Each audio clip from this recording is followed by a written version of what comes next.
Full moon आसीगला आमर पूर्णमी start हो गला। Happy Kartik Purnima to all. आम ए जल्दी जल्दी पलि आसु भोर उठिक डंगा भसैयापाई। आम पाखरे थिबा गोटे पोखरी को देखुथिबा मो टंटे भी बसी जाइछि। ठंडा ही छाड़ुनी कौन करी। सतरे ओडिशार परंपरा केते सुंदर आ नियारा।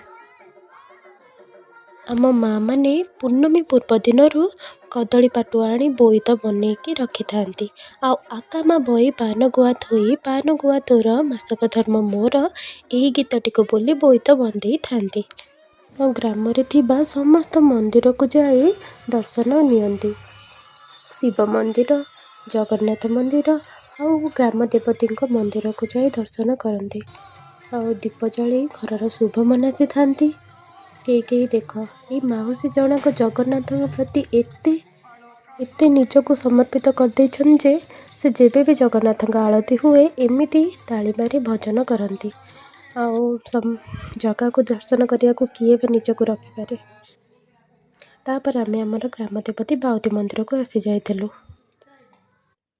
तापरे गोपीनाथ मंदिर आम गाँव बहुत पुरातन मंदिर। गोपीनाथ मंदिर रे भीड़ लगी। तापर आम गाँव में जेहेतु कार्तिकेश्वर पूजा होता कार्तिकेश्वर दर्शन करूँ।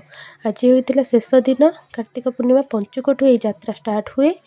जी भी गाँव में रोचे समस्ते आसिक देखिकी जाओ।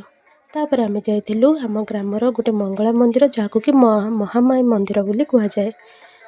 तापर आम शनि मंदिर को आसी जाइलु। महामाई मंदिर ठीक पाखरे शनि मंदिर थाए। शनि मंदिर पछरे नवग्रहर भी आविर्भाव करा जायतिला, स्थापन करा जायतिला। एटा पुष्करणी पाखरे अच्छी जेहेतु एठी आ परिवेश भी बहुत सुंदर थाए। जेहेतु कार्तिक पूर्णमी भोग भी किछि जन भोग भी स्वेच्छा दान करथिले। Thank you for watching.